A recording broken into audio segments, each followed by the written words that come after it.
ಮಿತ್ರರೇ ನಮಸ್ಕಾರ. ಮಿತ್ರರೇ, ನೋಡುತ್ತಿದ್ದಂತೆ ಯಶಸ್ಸಿನ ಉತ್ತುಂಗಕ್ಕೇರಿದ್ದಂತಹ ಗೌತಮ್ ಅದಾನಿಗೆ ಅಮೆರಿಕ ಸಿಂಹ ಸ್ವಪ್ನವಾಗಿ ಕಾಡ್ತಾ ಇದೆ.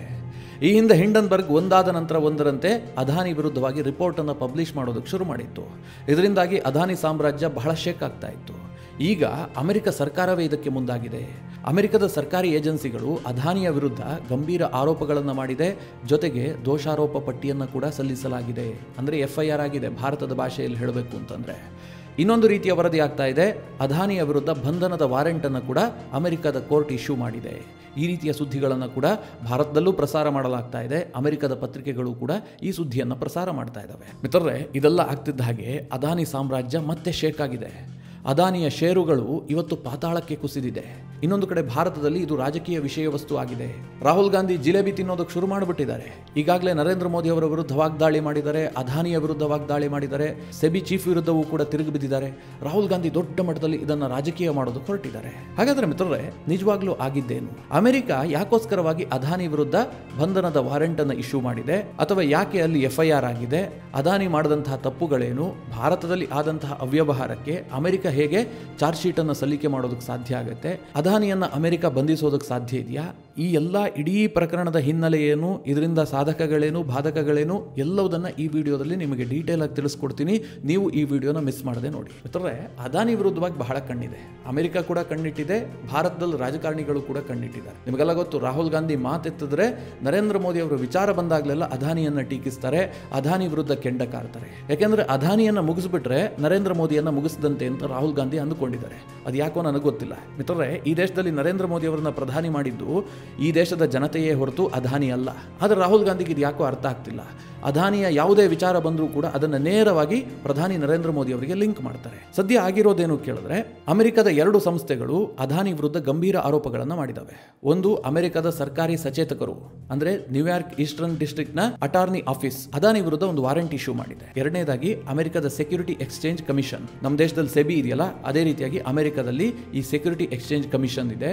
ಅವರು ಕೂಡ ಅದಾನಿಯ ವಿರುದ್ಧ ಆರೋಪ ಮಾಡ್ತಾ ಇದ್ದಾರೆ. ಇಷ್ಟು ದಿನ ಅದಾನಿಯ ವಿರುದ್ಧವಾಗಿ ಅಮೆರಿಕದ ಹಿಂಡನ್ಬರ್ಗ್ ಕಂಪನಿ ಆರೋಪ ಮಾಡ್ತಾ ಇತ್ತು. ಅವರು ರಿಪೋರ್ಟ್ ಅನ್ನು ಬಿಡುಗಡೆ ಮಾಡ್ತಾ ಇದ್ರು. ಆದ್ರೆ ಈಗ 2 ಸಂಸ್ಥೆಗಳು ಆರೋಪ ಮಾಡ್ತಾ ಇದ್ದಾವಲ್ಲ, ಇದು ಅಮೆರಿಕದ ಸರ್ಕಾರಿ ಸಂಸ್ಥೆಗಳು. ಅದಾನಿ ವಿರುದ್ಧ ಏನು ಆರೋಪ ಮಾಡಿದವೆ ನೋಡೋದಾದ್ರೆ, ಮಿತ್ರರೇ, ಇವತ್ತು ಅದಾನಿ 10 ಕಂಪನಿಗಳನ್ನು ಹೊಂದಿದ್ದಾರೆ. ಅದಾನಿ ಎಂಟರ್ಪ್ರೈಸಸ್ ಲಿಮಿಟೆಡ್ ಇರಬಹುದು, ಅದಾನಿ ಪವರ್ ಲಿಮಿಟೆಡ್ ಇರಬಹುದು, ಹೀಗೆ 10 ಕಂಪನಿಗಳು ಅವರ ಹೆಸರಿನಲ್ಲಿದೆ. ಅದರಲ್ಲಿ ಅದಾನಿ ಗ್ರೀನ್ ಎನರ್ಜಿ ಕೂಡ ಒಂದು. ಈ ಅದಾನಿ ಗ್ರೀನ್ ಎನರ್ಜಿ ಮತ್ತು ಅಜ್ಯೂರ್ ಪವರ್, ಈ 2 ಕಂಪನಿಗಳು ಸೇರಿ 2020ರಲ್ಲಿ ಸೆಂಟ್ರಲ್ ಗವರ್ಮೆಂಟ್ ನ ಒಂದು ದೊಡ್ಡ ಪ್ರಾಜೆಕ್ಟ್ ಅನ್ನ ಪಡೆದುಕೊಳ್ತವೆ. ಅಂದ್ರೆ ಆ ಗುತ್ತಿಗೆಯನ್ನು ಪಡಿತವೆ. ಕೇಂದ್ರ ಸರ್ಕಾರದ CCI ಒಟ್ಟು 12 ಗಿಗಾವ್ಯಾಟ್ ಸೋಲಾರ್ ವಿದ್ಯುತ್ ಅನ್ನು ಉತ್ಪಾದನೆ ಮಾಡುವಂತಹ ಒಂದು ದೊಡ್ಡ ಟೆಂಡರ್ ಅನ್ನ ಈ 2 ಕಂಪನಿಗಳಿಗೆ ಕೊಡುತ್ತೆ. ಯಾವ್ದು 2 ಕಂಪನಿ? ಅದಾನಿ ಗ್ರೀನ್ ಎನರ್ಜಿ ಮತ್ತು ಅಜ್ಯೂರ್ ಪವರ್. ಈ 2 ಕಂಪನಿಗಳು ಈ ಟೆಂಡರ್ ಅನ್ನು ಪಡೆದುಕೊಳ್ತವೆ. ಇದು ಮಿತ್ರರೇ ಸಣ್ಣ ಪುಟ್ಟ ಟೆಂಡರ್ ಅಲ್ಲ, 12 ಗಿಗಾವ್ಯಾಟ್ ಸೌರ ವಿದ್ಯುತ್ ಅನ್ನು ಉತ್ಪಾದನೆ ಮಾಡುವಂತಹ ಟೆಂಡರ್. ಈ ಟೆಂಡರ್ ಪ್ರಕಾರವಾಗಿ ಅದಾನಿಯ ಗ್ರೀನ್ ಎನರ್ಜಿ ಒಟ್ಟು 8 ಗಿಗಾವ್ಯಾಟ್ ವಿದ್ಯುತ್ ಅನ್ನ ಉತ್ಪಾದನೆ ಮಾಡಬೇಕಾಗಿತ್ತು. ಅದೇ ರೀತಿಯಾಗಿ ಅಜ್ಯೂರ್ ಪವರ್ 4 ಗಿಗಾವ್ಯಾಟ್ ವಿದ್ಯುತ್ ಅನ್ನ ಉತ್ಪಾದನೆ ಮಾಡಬೇಕಾಗಿತ್ತು. ಇವರು ಉತ್ಪಾದನೆ ಮಾಡ್ತಾರೆ, ಇದಕ್ಕೆ ಸಾಕಷ್ಟು ಇನ್ವೆಸ್ಟ್ ಮಾಡ್ತಾರೆ. ಆದ್ರೆ ಇವರು ಪ್ರತಿ ಯೂನಿಟ್ಗೆ $2.92 ನಿಗದಿ ಮಾಡ್ತಾರೆ. ಇದು ಬಹಳ ದುಬಾರಿ ಆಗುತ್ತೆ, ಮಾರ್ಕೆಟ್ ವ್ಯಾಲ್ಯೂಗಿಂತ ಹೆಚ್ಚಾಗುತ್ತೆ. ಹೇಗೆ ಕೇಳಿದ್ರೆ, ಈಗ ಇಲ್ಲೆಲ್ಲೋ ಜಲವಿದ್ಯುತ್ ಕೇಂದ್ರ ಇರುತ್ತಪ್ಪ, ಅಲ್ಲಿ 1 ವ್ಯಾಟ್ ವಿದ್ಯುತ್ ಅನ್ನು ಉತ್ಪಾದನೆ ಮಾಡಿದ್ರೆ ಅವರು $2 ಕೊಡ್ತಾ ಇದ್ದಾರೆ ಅಂತ ಅಂದುಕೊಳ್ಳಿ. ಈ ಅದಾನಿ ಕಂಪನಿ 92 ಪೈಸೆ ಹೆಚ್ಚಿಗೆ ಕೋಟ್ ಮಾಡ್ತಾ ಇದೆ. ಹೀಗಾಗಿ ಯಾವುದೇ ರಾಜ್ಯದ ವಿದ್ಯುತ್ ಪ್ರಸರಣ ಕಂಪನಿಗಳು ಅದನ್ನು ಖರೀದಿ ಮಾಡೋದಕ್ಕೆ ಮುಂದಾಗೋದಿಲ್ಲ. ಯಾರು ತಾನೇ ಹೆಚ್ಚು ಕೊಟ್ಟು ಖರೀದಿ ಮಾಡ್ತಾರೆ. ಆದರೆ ನಂತರ ಅಂದ್ರೆ 2021ರ ಅವಧಿಯಲ್ಲಿ ಅದಾನಿ ಕಂಪನಿಯಿಂದ ಅನೇಕ ರಾಜ್ಯಗಳು ವಿದ್ಯುತ್ ಅನ್ನು ಖರೀದಿ ಮಾಡಿದವೆ. ಅದರಲ್ಲಿ ಮುಖ್ಯವಾಗಿ ಆಂಧ್ರ ಪ್ರದೇಶ ದೊಡ್ಡ ಮಟ್ಟದಲ್ಲಿ ಅದಾನಿ ಕಂಪನಿಯಿಂದ ಈ ಸೌರ ವಿದ್ಯುತ್ ಅನ್ನು ಖರೀದಿ ಮಾಡಿದೆ. ಇದನ್ನ ಇಟ್ಟುಕೊಂಡು ಈಗ ಅಮೆರಿಕ ಏನು ಆರೋಪ ಮಾಡ್ತಾ ಇದೆ ಕೇಳಿದ್ರೆ, ಹೀಗೆ ಆಂಧ್ರ ಪ್ರದೇಶ ಸರ್ಕಾರ ಅದಾನಿ ಕಂಪನಿಯಿಂದ ಹೆಚ್ಚು ದುಡ್ಡು ಕೊಟ್ಟು ವಿದ್ಯುತ್ ಅನ್ನು ಖರೀದಿ ಮಾಡೋದಕ್ಕೆ ಅದಾನಿ ಕಂಪನಿಯಿಂದ ಲಂಚವನ್ನ ಪಡೆದಿದೆ. ಆಂಧ್ರ ಪ್ರದೇಶ ಸರ್ಕಾರ ಲಂಚ ಪಡೆದಿದ್ದಲ್ಲ, ಆಂಧ್ರ ಪ್ರದೇಶದ ಸರ್ಕಾರಕ್ಕೆ ಗೊತ್ತಿದ್ದಂತೆ ಆ ವಿದ್ಯುತ್ ಪ್ರಸರಣ ಕಂಪನಿಯಲ್ಲಿರುವಂತಹ ಅಧಿಕಾರಿಗಳು ಲಂಚವನ್ನ ಪಡೆದಿದ್ದಾರೆ. ಇದು ಅಮೆರಿಕದ ಆರೋಪ. ಮಿತ್ರರೇ, ಈ ಆರೋಪವನ್ನ ಸಾರಾಸಗಟಾಗಿ ತಳ್ಳಿ ಹಾಕೋದಕ್ಕೆ ಸಾಧ್ಯ ಇಲ್ಲ. ಭಾರತದಲ್ಲಿ ಇಂತಹದ್ದು ಅನೇಕ ನಡೀತವೆ. ಭಾರತದಲ್ಲಿ ಅಂತಲ್ಲ, ವಿಶ್ವದಲ್ಲೇ ನಡೀತವೆ. ಯಾಕೆಂದ್ರೆ ಸರ್ಕಾರದ ಅಧಿಕಾರಿಗಳಿಗೆ ಲಂಚ ಕೊಡುವಂತಹದ್ದು, ಯಾವುದೋ ಒಂದು ಸರ್ಕಾರದ ಮುಖ್ಯಸ್ಥರಿಗೆ ಲಂಚ ಕೊಡುವಂತಹದ್ದು, ಮುಖ್ಯಮಂತ್ರಿ ಲಂಚ ತೆಗೆದುಕೊಳ್ಳುವಂತಹದ್ದು ನಮಗೇನು ಹೊಸ ವಿಚಾರನೆಂದ್ರಿ? ಭಾರತದಲ್ಲಿ ಪ್ರತಿನಿತ್ಯ ಆಗ್ತಾ ಇರುತ್ತೆ. ಆದರೆ ಅಮೆರಿಕದ ಆರೋಪದ ಬಗ್ಗೆ ಡೌಟ್ ಬರೋದಕ್ಕೆ ಇನ್ನೊಂದು ಕಾರಣ ಇದೆ. ಯಾಕೆ ಕೇಳಿದ್ರೆ 2021ರಲ್ಲಿ ಅದಾನಿ ಕಂಪನಿ ಆಂಧ್ರದ ಒಬ್ಬ ಹಿರಿಯ ಅಧಿಕಾರಿಗೆ 1750 ಕೋಟಿ ರೂಪಾಯಿ ಲಂಚ ಕೊಟ್ಟಿದ್ದಾರೆ ಅಂತ ಹೇಳಿ ಆರೋಪ ಮಾಡಲಾಗಿದೆ. ಅಮೆರಿಕ ಈ ಆರೋಪ ಮಾಡ್ತಾ ಇದೆ. ಮಿತ್ರರೇ, ಇದನ್ನು ನಂಬೋದಕ್ಕೆ ಕಷ್ಟ ಆಗುತ್ತೆ. ಯಾಕೆ ಗೊತ್ತಾ? ಅದಾನಿ ಕಂಪನಿ ತನ್ನ ವಿದ್ಯುತ್ತನ್ನು ಖರೀದಿ ಮಾಡಲಿ ಅಂತ ಹೇಳಿ ಒಬ್ಬ ಅಧಿಕಾರಿಗೆ 1750 ಕೋಟಿಯಷ್ಟು ಲಂಚ ಕೊಡ್ತಾರೆ ಅಂತಂದ್ರೆ ನಂಬೋದಕ್ಕೆ ಸಾಧ್ಯವಾ? ಭಾರತದಲ್ಲಿ ಒಬ್ಬ ಅಧಿಕಾರಿ 1750 ಕೋಟಿ ಲಂಚ ತೆಗೆದುಕೊಳ್ಳುವ ಮಟ್ಟಿಗೆ ನಮ್ಮ ವ್ಯವಸ್ಥೆ ಕರಪ್ಟ್ ಆಗಿದೆಯಾ? ಇದು ಮೂಲತಃ ಪ್ರಶ್ನೆ. ಒಂದು 10 ಕೋಟಿ ಲಂಚ ತೆಗೆದುಕೊಂಡ್ರು ಅಥವಾ 50 ಕೋಟಿ ಲಂಚ ತೆಗೆದುಕೊಂಡ್ರು ಒಬ್ಬ ಅಧಿಕಾರಿ ಅಂತಂದ್ರೆ ನಂಬಬಹುದು. 1750 ಕೋಟಿ ಲಂಚ ಪಡೆದಿದ್ದಾರೆ ಅಂತಂದ್ರೆ ನಂಬೋದಕ್ಕೆ ಸಾಧ್ಯ ಇದೆಯಾ? ಇದು ನಂಬರ್ 1 ಪ್ರಶ್ನೆ. ಅಥವಾ ಈ ಆರೋಪವನ್ನ ಆಂಧ್ರದ ಸರ್ಕಾರ, ಆ ಕಾಲದಲ್ಲಿ ಜಗನ್ಮೋಹನ್ ರೆಡ್ಡಿ ಅಧಿಕಾರದಲ್ಲಿದ್ದರು, ಜಗನ್ಮೋಹನ್ ರೆಡ್ಡಿಗೆ ಅಥವಾ ಅವರ ಪಕ್ಷಕ್ಕೆ 1750 ಕೋಟಿಯನ್ನ ಅದಾನಿ ಕೊಟ್ಟಿದ್ದಾರೆ ಅಂತಂದ್ರೂ ಒಂದು ಹಂತದಲ್ಲಿ ನಂಬಬಹುದಾಗಿತ್ತು. ಆದರೆ ಒಬ್ಬ ಅಧಿಕಾರಿ ಕೊಟ್ಟಿದ್ದಾರೆ ಅಂತ ಹೇಳಿ ಆರೋಪ ಮಾಡಲಾಗಿದೆ. ಓವರಾಲ್ ಆಗಿ ಅಮೆರಿಕದ ಏಜೆನ್ಸಿಗಳು ಅದಾನಿ ವಿರುದ್ಧ ಮಾಡ್ತಾ ಇರುವ ಆರೋಪಗಳೇನು ಕೇಳಿದ್ರೆ, ಒಟ್ಟಾರೆಯಾಗಿ 2000 ಕೋಟಿಯಷ್ಟು ಭಾರತದ ಅಧಿಕಾರಿಗಳಿಗೆ ಅದಾನಿ ಲಂಚ ಕೊಟ್ಟು ತನ್ನ ವಿದ್ಯುತ್ ಅನ್ನು ಖರೀದಿ ಮಾಡುವಂತೆ ಮಾಡಿದ್ದಾರೆ, ಹೀಗಂತ ಆರೋಪ ಮಾಡ್ತಾ ಇದ್ದಾರೆ. ಮಿತ್ರರೇ, ಈಗ ನಿಮಗೆ ಇನ್ನೊಂದು ಪ್ರಶ್ನೆ ಬರುತ್ತೆ. ಹೌದಪ್ಪ, ಅದಾನಿ ಲಂಚ ಕೊಟ್ಟಿದ್ದಾರೆ, ನಮ್ಮ ಅಧಿಕಾರಿಗಳು ಲಂಚ ಪಡೆದಿದ್ದಾರೆ. ಇದರಲ್ಲಿ ಅಮೆರಿಕದ ಇಂಟ್ರೆಸ್ಟ್ ಏನು? ಅಮೆರಿಕದಲ್ಲಿ ಯಾಕೆ ಕೇಸ್ ಆಗಬೇಕು? ಅಮೆರಿಕದ ಏಜೆನ್ಸಿಗಳು ಇದರಲ್ಲಿ ಮೂಗು ತೂರಿಸೋದಕ್ಕೆ ಹೇಗೆ ಸಾಧ್ಯ? ಹೀಗೊಂದು ಪ್ರಶ್ನೆ ಬರುತ್ತಲ್ವಾ? ಮಿತ್ರರೇ, ಅಮೆರಿಕ ಏನು ಹೇಳ್ತಾ ಇದೆ ಕೇಳಿದ್ರೆ, ಅದಾನಿ ಭಾರತದಲ್ಲೇ ಇನ್ವೆಸ್ಟ್ ಮಾಡಿರೋದು, ಭಾರತದಲ್ಲೇ ಲಂಚ ಕೊಟ್ಟಿರೋದು, ಇದೆಲ್ಲ ಅವರ ಆರೋಪ. ಅದಾನಿ ಈ ಪ್ರಾಜೆಕ್ಟ್ಗೋಸ್ಕರವಾಗಿ ಅಮೆರಿಕದಲ್ಲಿ $175 ಮಿಲಿಯನ್ ಬಾಂಡ್ಗಳ ರೂಪದಲ್ಲಿ ಹಣ ಪಡೆದಿದ್ದಾರೆ. ಅಂದರೆ ಅಮೆರಿಕದ ಇನ್ವೆಸ್ಟರ್ಗಳು ಅದಾನಿ ಕಂಪನಿಗಾಗಿ $175 ಮಿಲಿಯನ್, ಅಂದರೆ ಸರಿಸುಮಾರು ಭಾರತದ ರೂಪಾಯಿಯಲ್ಲಿ ಹೇಳಬೇಕು ಅಂತಂದರೆ 1450 ಕೋಟಿಯಷ್ಟು ಹೂಡಿಕೆ ಮಾಡಿದ್ದಾರೆ. ಅಮೆರಿಕನ್ನರು ಹೂಡಿಕೆ ಮಾಡಿದಂತಹ ಹಣವನ್ನು ಭಾರತದಲ್ಲಿ ಲಂಚದ ರೂಪದಲ್ಲಿ ಕೊಡಲಾಗಿದೆ. ಒಟ್ಟಾರೆಯಾಗಿ ಅವ್ಯವಹಾರ ಆಗಿದೆ. ಇದರಲ್ಲಿ ಏನಾದರೂ ಲಾಸ್ ಆದರೆ ಅದು ಅಮೆರಿಕದ ಹೂಡಿಕೆದಾರರಿಗೆ ಲಾಸ್ ಆಗುತ್ತೆ. ಹೀಗಾಗಿ ನಾವು ಇದರಲ್ಲಿ ಇಂಟ್ರೆಸ್ಟ್ ವಹಿಸ್ತಾ ಇದ್ದೀವಿ, ಅಮೆರಿಕದವರ ಹೂಡಿಕೆಯ ಸುರಕ್ಷತೆ ದೃಷ್ಟಿಯಿಂದ ಅದಾನಿ ವಿರುದ್ಧ ಆರೋಪ ಮಾಡ್ತಾ ಇದ್ದೀವಿ ಅಂತ ಹೇಳಿ ಅಮೆರಿಕದ ಏಜೆನ್ಸಿಗಳು ಹೇಳ್ತಾ ಇದ್ದಾವೆ. ಸದ್ಯ ಮಿತ್ರರೇ, ಅದಾನಿ ವಿರುದ್ಧ ಬಂಧನದ ವಾರೆಂಟ್ ಅನ್ನು ಇಶ್ಯೂ ಮಾಡಲಾಗಿದೆ ಅಂತ ಅಮೆರಿಕದ ಪತ್ರಿಕೆಗಳು ವರದಿ ಮಾಡ್ತಾ ಇದ್ದಾವೆ. ಆದರೆ ಅಮೆರಿಕದ ಅಟಾರ್ನಿ ಕಚೇರಿ ಏನು ಹೇಳಿದೆ ಕೇಳಿದ್ರೆ, ಈ ಆರೋಪ ಸಾಬೀತಾಗುವವರೆಗೂ ಕೂಡ ಆರೋಪಿಗಳನ್ನ ನಿರ್ದೋಷಿಗಳೆಂದೇ ಪರಿಗಣಿಸಲಾಗುವುದು. ಅಂದ್ರೆ ಅವರನ್ನ ಅಪರಾಧಿಗಳು ಅಂತ ನಾವು ಪರಿಗಣಿಸೋದಿಲ್ಲ, ಅವರನ್ನು ನಾವು ನಿರ್ದೋಷಿಗಳಾಗಿ ನೋಡ್ತೀವಿ. ಒಂದು ವೇಳೆ ಆರೋಪ ಸಾಬೀತಾದ್ರೆ ಮಾತ್ರ ಅವರು ದೋಷಿಗಳಾಗ್ತಾರೆ ಅಂತ ಅಮೆರಿಕದ ಅಟಾರ್ನಿಯೇ ಸ್ಪಷ್ಟಪಡಿಸಿದೆ. ಆದರೆ ಭಾರತದ ಪತ್ರಿಕೆಗಳಲ್ಲಾಗಿರಬಹುದು, ಅಮೆರಿಕದ ಪತ್ರಿಕೆಗಳಲ್ಲಿ ಯಾವ ರೀತಿಯಾಗಿ ವರದಿ ಆಗ್ತಾ ಇದೆ, ಬಂಧನದ ವಾರೆಂಟ್ ಇಶ್ಯೂ ಆಗಿದೆ, ಅದಾನಿಯನ್ನು ಬಂಧಿಸಲಾಗುತ್ತೆ, ಈ ರೀತಿಯಾಗೆಲ್ಲ ವರದಿ ಮಾಡಲಾಗ್ತಾ ಇದೆ. ಈಗ ನಿಮಗೊಂದು ಪ್ರಶ್ನೆ ಬರಬಹುದು, ಅಮೆರಿಕ ಭಾರತಕ್ಕೆ ಬಂದ್ಬಿಟ್ಟು ಅದಾನಿಯನ್ನು ಬಂಧಿಸೋದಕ್ಕೆ ಸಾಧ್ಯ ಇದೆಯಾ ಕೇಳಿದ್ರೆ ಖಂಡಿತವಾಗ್ಲೂ ಸಾಧ್ಯ ಇಲ್ಲ. ಆ ರೀತಿಯಾಗಿ ಅದಾನಿಯನ್ನು ಬಂಧಿಸೋದಕ್ಕೆ ಸಾಧ್ಯವೇ ಇಲ್ಲ. ಆದರೆ ಅದಾನಿಗೆ ಹೇಗೆ ಸಂಕಷ್ಟ ಎದುರಾಗುತ್ತೆ ಕೇಳಿದ್ರೆ, ಅಮೆರಿಕದಲ್ಲಿರುವಂತಹ ಅದಾನಿಯ ಬಿಸ್ನೆಸ್ ಎಂಪೈರ್ ಏನಿದೆ ಇದಕ್ಕೆ ದೊಡ್ಡ ಹೊಡೆತ ಬೀಳುತ್ತೆ. ಅಮೆರಿಕದಲ್ಲಿ ಇನ್ಮುಂದೆ ಹೂಡಿಕೆ ಮಾಡುವಂತಹದ್ದಿರಬಹುದು, ಅಲ್ಲಿಂದ ಇನ್ವೆಸ್ಟರ್ಸ್ಗಳನ್ನ ಅದಾನಿ ಆಕರ್ಷಿಸೋದಾಗಿರಬಹುದು, ಇದೆಲ್ಲವೂ ತುಂಬಾ ಕಷ್ಟ ಆಗಬಹುದು. ಎರಡನೇದಾಗಿ ಅದಾನಿ ಅಮೆರಿಕ ಪ್ರವೇಶವೂ ಕೂಡ ಬಹಳ ಕಠಿಣ ಆಗುತ್ತೆ. ಒಂದು ವೇಳೆ ಅದಾನಿ ಏನಾದರೂ ಅಮೆರಿಕ ಕಾಲಿಟ್ರೆ ಬಂಧನ ಆಗುವಂತ ಚಾನ್ಸಸ್ ಇರುತ್ತೆ, ಅಥವಾ ಅಮೆರಿಕದ ಮಿತ್ರ ದೇಶಗಳಿಗೆ ಅದಾನಿ ಭೇಟಿ ಕೊಟ್ಟರೂ ಕೂಡ ಬಂಧನ ಆಗುವಂತ ಚಾನ್ಸಸ್ಗಳಿರುತ್ತೆ. ಕೆಲ ದೇಶಗಳೊಂದಿಗೆ ಅಮೆರಿಕದ ಆ ರೀತಿಯ ಒಪ್ಪಂದಗಳಿರುತ್ತೆ. ಅಂತಹ ದೇಶಗಳಿಗೆ ಅದಾನಿ ಹೋದ್ರೆ ಅವಾಗ ಅರೆಸ್ಟ್ ಆಗ್ತಾರೆ. ಭಾರತದಲ್ಲೇ ಇದ್ರೆ ಅದಾನಿ ಅರೆಸ್ಟ್ ಆಗುವಂತ ಸಾಧ್ಯತೆ ಇಲ್ವೇ ಇಲ್ಲ, ಶೂನ್ಯ ಅಂತ ಹೇಳಬಹುದು. ಮಿತ್ರರೇ, ಈಗ ನಿಮಗೊಂದು ಪ್ರಶ್ನೆ ಬರಬಹುದು, ಪದೇ ಪದೇ ಅದಾನಿಯನ್ನ ಅಮೆರಿಕ ಯಾಕೆ ಟಾರ್ಗೆಟ್ ಮಾಡ್ತಾ ಇದೆ? ಈ ಆರೋಪದಲ್ಲಿ ನಿಜ ಇದೆಯಾ ಕೇಳಿದ್ರೆ ನನಗನ್ಸುತ್ತೆ ಇದ್ರ ಬಗ್ಗೆ ತನಿಖೆ ಆಗಬೇಕು. ತನಿಖೆ ಆದ ನಂತರವೇ ಸತ್ಯಾಸತ್ಯತೆ ಹೊರಗೆ ಬರುತ್ತೆ. ನಾವೀಗಲೇ ಹೇಗೆ ಹೇಳೋದಕ್ಕೆ ಸಾಧ್ಯ? ಅದಾನಿ ಲಂಚನೆ ಕೊಟ್ಟಿಲ್ಲ, ಅದಾನಿ ಸತ್ಯಸಂಧ ಅಂತ ನಾವೇನಾದರೂ ಸರ್ಟಿಫಿಕೇಟ್ ಕೊಡೋದಕ್ಕೆ ಸಾಧ್ಯ ಇದೆಯಾ? ಖಂಡಿತವಾಗ್ಲೂ ಇಲ್ಲ. ಆದರೆ ಮೇಲ್ನೋಟಕ್ಕೆ ನೋಡಿದಂತಹ ಸಂದರ್ಭದಲ್ಲಿ ಕೆಲವೊಂದಷ್ಟು ಅನುಮಾನಗಳು ಬರುತ್ತೆ. ಅದು ಯಾಕೆ ಕೇಳಿದ್ರೆ, ಪದೇ ಪದೇ ಅದಾನಿಯನ್ನ ಟಾರ್ಗೆಟ್ ಮಾಡೋದ್ರ ಹಿಂದೆ ಅಮೆರಿಕದ ಹಿತಾಸಕ್ತಿ ಇದೆ. ನಿಮಗೆಲ್ಲ ಗೊತ್ತಿರಬಹುದು, ಇಡೀ ಜಗತ್ತಿನಲ್ಲಿ ಎನರ್ಜಿ ಶಿಫ್ಟ್ ಆಗ್ತಾ ಇದೆ. ಇಷ್ಟು ದಿನ ಪೆಟ್ರೋಲಿಯಂ ಉತ್ಪನ್ನಗಳನ್ನು ನಂಬಿಕೊಂಡು ಇಡೀ ವಿಶ್ವ ನಡೀತಾ ಇತ್ತು. ಅಂದ್ರೆ ಕಚ್ಚಾ ತೈಲ ಇಡೀ ವಿಶ್ವವನ್ನು ಆಳ್ತಾ ಇತ್ತು.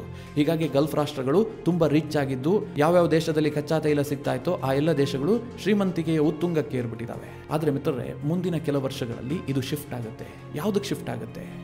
ಗ್ರೀನ್ ಎನರ್ಜಿಗೆ. ಯಾರು ಸೌರ ವಿದ್ಯುತ್ತನ್ನು ಉತ್ಪಾದನೆ ಮಾಡ್ತಾರೋ ಅವರಿಗೆ ಹೆಚ್ಚಿನ ಬೇಡಿಕೆ ಬರುತ್ತೆ, ಅಥವಾ ನ್ಯಾಚುರಲ್ ಎನರ್ಜಿಯನ್ನು ಯಾರು ಹೆಚ್ಚು ಉತ್ಪಾದನೆ ಮಾಡ್ತಾರೋ ಅವರಿಗೆ ಬೇಡಿಕೆ ಬರುತ್ತೆ. ಅದಾನಿಗೆ ಇದು ತುಂಬಾ ಚೆನ್ನಾಗಿ ಗೊತ್ತಿದೆ. ಹೀಗಾಗಿ ಅದಾನಿ ಕಂಪನಿಗಳು ಈ ರಿನ್ಯೂವಬಲ್ ಎನರ್ಜಿ ಫೀಲ್ಡ್ಗೆ ಹೆಚ್ಚಿನ ಹೂಡಿಕೆಗಳನ್ನು ಮಾಡ್ತಾ ಇದ್ದಾರೆ. ಉದಾಹರಣೆಗೆ ಸೌರ ವಿದ್ಯುತ್ತನ್ನು ತಯಾರು ಮಾಡಿದ್ರೆ ಮುಂದಿನ ದಿನಗಳಲ್ಲಿ ನಮಗೆ ಲಾಭ ಇದೆ ಅಂತ ಅದಾನಿಗೆ ಅನಿಸ್ತಾ ಇದೆ. ಯಾಕೆ ಲಾಭ ಇದೆ ಕೇಳಿದ್ರೆ, ಭಾರತದಲ್ಲಿ ಏನಾಗ್ತಾ ಇದೆ, ಈಗ ಏನು ಪೆಟ್ರೋಲ್ ಮೂಲಕವಾಗಿ ಕಾರ್ಗಳು ಓಡಾಡ್ತಾ ಇದ್ದಾವೆ, ಬಸ್ಗಳು ಓಡಾಡ್ತಾ ಇದ್ದಾವೆ, ಇದನ್ನೆಲ್ಲ ನಾವು ಮುಂದಿನ ದಿನಗಳಲ್ಲಿ ಎಲೆಕ್ಟ್ರಿಫಿಕೇಶನ್ ಮಾಡ್ತೀವಿ, ಬ್ಯಾಟರಿ ಚಾಲಿತವಾಗಿ ಓಡಿಸ್ತೀವಿ ಅಂತ ಭಾರತ ಸರ್ಕಾರವೇ ತೀರ್ಮಾನ ಮಾಡಿಬಿಟ್ಟಿದೆ. ಅಂದ್ರೆ ಆ ರೀತಿಯಾಗಿ ಶಿಫ್ಟ್ ಮಾಡಬೇಕು ಅಂತ.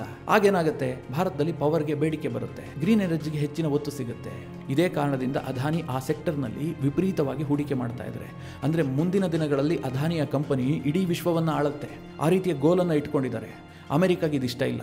ಈ ಹಿಂದೆ ಪೆಟ್ರೋಲಿಯಂ ಉತ್ಪನ್ನಗಳಿರುವಂತಹ ದೇಶಗಳ ಮೇಲೆ ನಿಯಂತ್ರಣ ಇಟ್ಕೊಳ್ಳೋದಕ್ಕೆ ಅಮೆರಿಕ ಯಾವ ರೀತಿಯಾಗಿ ಯುದ್ಧಗಳನ್ನು ಮಾಡಿದೆ ಅಂತ ನಿಮಗೆಲ್ಲ ಗೊತ್ತು. ಇನ್ನು ಮುಂದೆ ಗ್ರೀನ್ ಎನರ್ಜಿ ಇಡೀ ವಿಶ್ವವನ್ನು ಆಳುತ್ತೆ ಅಂತಂದ್ರೆ ಅಮೆರಿಕದ ಕಣ್ಣು ಸಹಜವಾಗಿ ಅದರತ್ತ ಬೀಳುತ್ತೆ.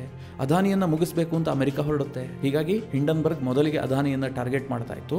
ಹಿಂಡನ್ಬರ್ಗ್ಗೆ ಅದು ಸಾಧ್ಯ ಆಗಿಲ್ಲ. ಅದಾನಿ ಕಂಪನಿಗೆ ಸ್ವಲ್ಪ ನಷ್ಟ ಮಾಡ್ತು. ನಂತರ ಅದಾನಿ ಕಂಪನಿ ಚೇತರಿಸ್ಕೊಳ್ತು. ಯಾಕೆಂದ್ರೆ ಅದರಲ್ಲಿ ಸತ್ಯ ಇಲ್ಲ ಅಂತ ಗೊತ್ತಾಯಿತು. ಅದಾಗ್ತಿದ್ದ ಹಾಗೆ ಈಗ ಅಮೆರಿಕದ ಸರ್ಕಾರಿ ಏಜೆನ್ಸಿಗಳೇ ಅದಾನಿ ಕಂಪನಿಯ ವಿರುದ್ಧ ಮುಗಿಬಿದ್ದಿದ್ದಾವೆ. ಇದು ಮುಂದೇನಾಗುತ್ತೆ ನೋಡಬೇಕು. ಒಂದು ವೇಳೆ ಆರೋಪ ಸಾಬೀತಾದ್ರೆ ಅದಾನಿ ಕಂಪನಿ ಪಾತಾಳಕ್ಕೆ ಬಿದ್ದು ಹೋಗಬಹುದು. ಆದರೆ ಆರೋಪ ಸಾಬೀತಾಗದೇ ಇದ್ರೆ ನಷ್ಟವಂತೂ ಆಗುತ್ತಲ್ಲ.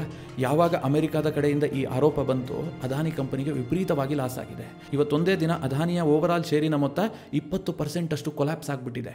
ಅದಾನಿ ಎಂಟರ್ಪ್ರೈಸಸ್ ಲಿಮಿಟೆಡ್ಗೆ 22.61% ಲಾಸ್ ಆಗಿದೆ. ಅದಾನಿ ಎನರ್ಜಿ ಸೊಲ್ಯೂಷನ್ಸ್ ಲಿಮಿಟೆಡ್ಗೆ 20% ಲಾಸ್ ಆಗಿದೆ. ಅದಾನಿ ಗ್ರೀನ್ ಎನರ್ಜಿಗೆ 18.90% ಲಾಸ್ ಆಗಿದೆ.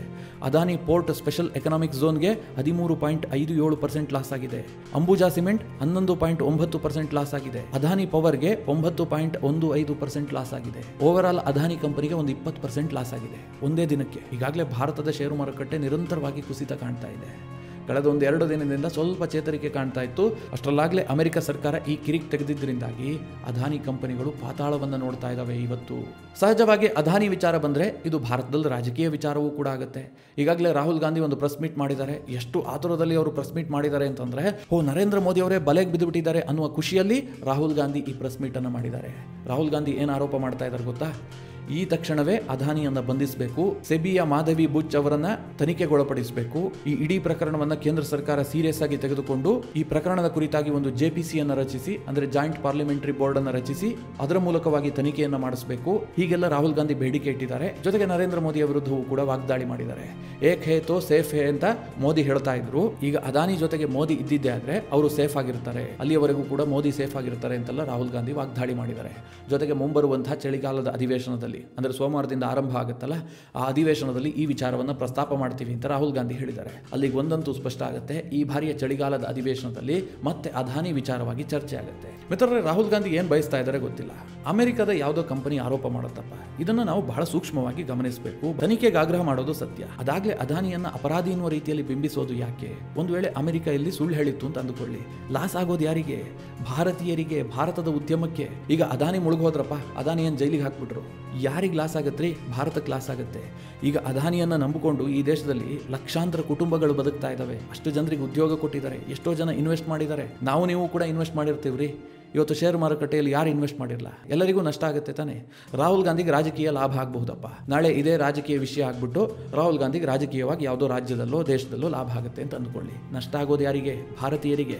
ಈ ಸೂಕ್ಷ್ಮತೆ ನಮ್ಮ ರಾಹುಲ್ ಗಾಂಧಿಗಿಲ್ಲ. ಒಟ್ಟಾರೆಯಾಗಿ ಪುಂಖಾನುಪುಂಖವಾಗಿ ನರೇಂದ್ರ ಮೋದಿ ಅವರೇ ಸಂಕಷ್ಟಕ್ಕೀಡಾಗಿದ್ದಾರೆ ಎನ್ನುವ ರೀತಿಯಲ್ಲಿ ರಾಹುಲ್ ಗಾಂಧಿ ಪ್ರೆಸ್ ಮೀಟ್ ಮಾಡಿದ್ದಾರೆ. ಸಹಜವಾಗಿ ರಾಹುಲ್ ಗಾಂಧಿಗೆ ಈ ವಿಚಾರ ಖುಷಿ ಕೊಟ್ಟಿದೆ. ಇನ್ನೊಂದು ಕಡೆ ಬಿಜೆಪಿ ಕೂಡ ಹೇಳ್ತಾ ಇದೆ, ಈ ಆರೋಪ ಏನು ಬಂದಿದೆ ಇದು ಅದಾನಿ ವಿರುದ್ಧವಾಗಿ ಆರೋಪ ಬಂದಿದೆ.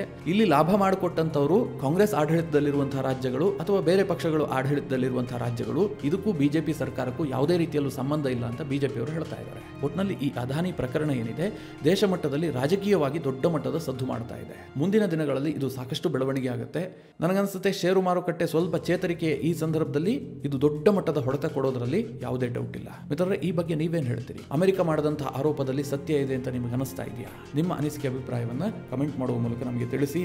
ಹಾಗೆ ನಿಮಗೆ ಈ ವಿಡಿಯೋ ಇಷ್ಟವಾದರೆ ಲೈಕ್ ಮಾಡಿ. ಜೊತೆಗೆ ನೀವಿನ್ನೂ ನಿಮ್ಮ ನೆಚ್ಚಿನ ಸಂಸ್ಕಾರ ಸೌರಭ ಯೂಟ್ಯೂಬ್ ಚಾನಲ್ನ ಸಬ್ಸ್ಕ್ರೈಬ್ ಮಾಡಿಲ್ಲ ಅಂತಾದರೆ ಈ ಕೂಡಲೇ ಸಬ್ಸ್ಕ್ರೈಬ್ ಮಾಡಿ. ಮುಂದಿನ ಎಲ್ಲ ಅಪ್ಡೇಟ್ಗಳ ನೋಟಿಫಿಕೇಷನ್ಗಾಗಿ ಬೆಲ್ ಐಕಾನ್ ಒತ್ತಿ.